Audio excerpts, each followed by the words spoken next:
Something that I've been doing is I've been prioritizing making sure that I know who I want to be, but I haven't been telling myself who I don't want to be. And I think that's an approach that not many people do, but I think it can be really important. I think the thought of me being someone I don't want to be would low-key motivate me more than seeing who I want to be. The way that I'm going to do this is I already have 4 questions written down on my piece of paper here. It says, what will go wrong? What will lead me to fail? Who do I not want to be? And how can I avoid failing? And it's funny because I was also listening to Hustle Harder, Hustle Smarter, that book from 50 Cent today. I started it for the first time. And oh my goodness, he was literally saying the same thing, that so many people focus on what they want to be rather than what they don't want to be. And if you identify who you don't want to be, then you can be more aware and you can kind of steer away from being who you don't want to be. If I'm being completely honest with you, like I know last year I said 2024 is going to be the year that I do crazy things. And I know for a fact it's still my year.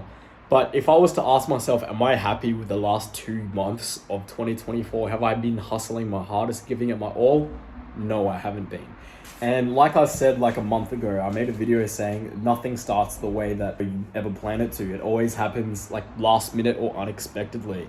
And I think the fact that it started off not as exciting and as productive as I'd want it to be, it's going to inspire me to go harder. Now when March, April, May approach, then I'm thinking, all right, now I'm closer to the end of the year and I need to make this the year. Now I got to get going. There's probably been so many people in the past that had the same goals and ambitions as me, but it didn't work for them because they were the type to say, oh, I'm uncomfortable, I'm tired, I can't be bothered doing it now. Let me do it next time.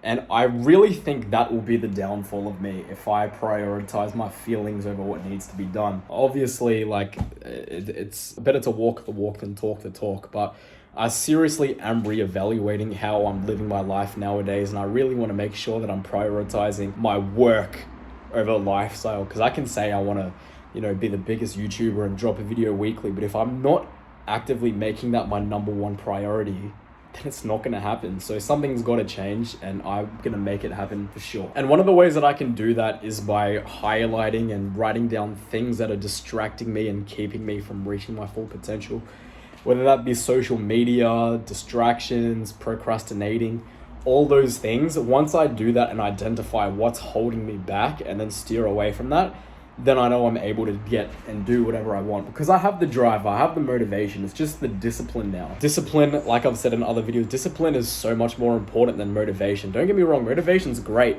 You can do a lot of things with motivation, but if you don't have the discipline to do it, then nothing's gonna happen. So I'm gonna ride the wave of motivation I have because I'm really highly motivated, but I'm gonna really try and prioritize on disciplining myself so that I do what needs to be done, because I don't want, like my sign says over there on my wall, I don't want to be known as wasted potential. I feel like people that's wasted potential are people that had the motivation like I did. And that's where people see the potential, and then it becomes wasted potential when you don't fulfill that motivation and you end up, again, prioritizing how you feel over what needs to be done. So, note to self, there's no point making a video, putting it out for everyone to see and doing nothing, but note to self, really get your shit together, bro. You're talking all this stuff and there's still so much more work to be done and you could be more dedicated. Be like 50 Cent and grind your ass off. That's the only way you're gonna get this.